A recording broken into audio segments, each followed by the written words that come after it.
India champions vs South Africa champions మధ్య ఈరోజు league దశలో చిట్ట చివరి మ్యాచ్ జరిగింది. ఈ మ్యాచ్లో ఇండియా గెలిస్తే డైరెక్ట్గా సెమీఫైనల్ పోయేది, ఎటువంటి ప్రణాళికలు లేకుండా. కానీ ఈ మ్యాచ్లో ఇండియా ఓడిపోయినా కానీ సెమీస్కి వెళ్ళాది.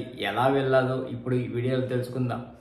మొదటగా ఈరోజు మ్యాచ్ విషయానికి వస్తే సౌత్ ఆఫ్రికా ఛాంపియన్స్ మొదట బ్యాటింగ్ చేశారు. ఈ మ్యాచ్లో నిర్ణీతమైన 20 ఓవర్లకు గాను 210కి 8 వికెట్లు తీశారు.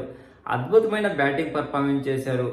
మన బౌలర్లో హర్భజన్ సింగ్ ఒక్కడే మంచిగా పర్ఫార్మెన్స్ చేసి చాలా పొదుపుగా బౌలింగ్ వేయడమే కాకుండా 4 కీలక వికెట్లు తీశాడు. అతను కూడా ఈరోజు తేలిపోయింటే ఇంకా స్కోర్ ఎక్కడికి వెళ్ళిపోయేది అనిపించేది.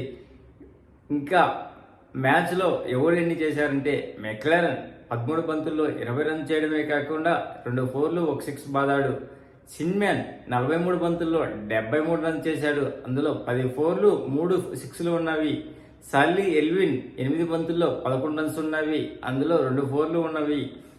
ఆర్ లెవీ 25 బంతుల్లోనే 5 4లు 5 6లు చుక్కలు చూపించాడు ఇండియా బౌలర్లకు. జాకబ్ కలీస్ 12 బంతుల్లో 17 3 4లు ఉన్నవి.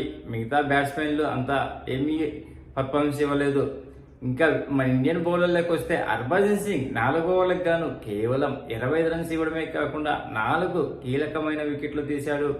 ధావల్ కుల్కర్ని, వినయ్ కుమార్, పవనేగి, యూసఫ్ పఠాన్ తలా వికెట్ పడగొట్టారు.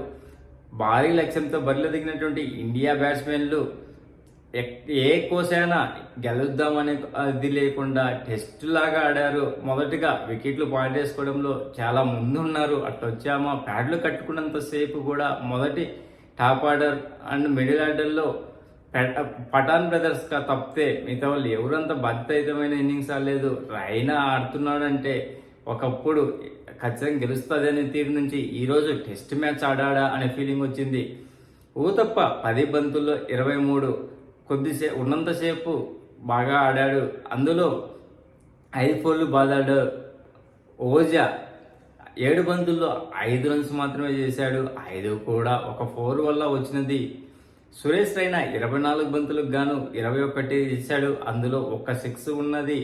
అంబటి రాయుడు 6 బంతులకు గాను 2 అంటే 2 చేశాడు. ఈ తోపు బ్యాట్స్మెన్ 3Dలో చూస్తా అంటున్నాడు. కానీ కీలకమైన మ్యాచ్లో ఎలా అవుట్ అయ్యాడంటే చాలా సిల్లీగా అవుట్ అయ్యాడు.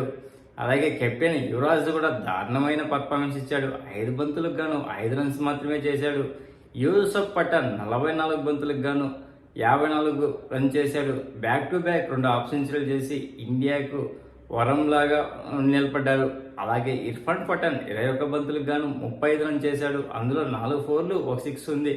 అనవసరమైన రన్ను కోసం ప్రయత్నించి రన్అట్ రూపంలో వెనుదిరిగాడు. ఈ టైంలో ఇండియా గెలుస్తుందా లేదా?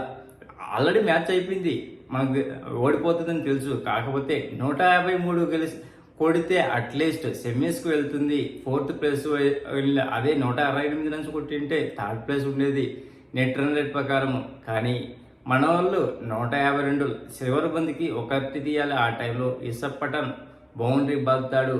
ఓవరాల్గా ఈ మ్యాచ్లో 54 రన్స్ తేడాతో ఓటమి పాలైనా కానీ ఇండియా సెమీస్కి వెళ్ళాది. రేపు జరగబోయే మ్యాచ్లో ఆస్ట్రేలియాను తలబడబోతుంది. ఇలాగే పర్ఫార్మెన్స్ చేస్తే సెమీస్లో గెలవడం కష్టంగా అనిపిస్తుంది. మీకేమనిపిస్తుందో కామెంట్ చేయండి ఫ్రెండ్స్.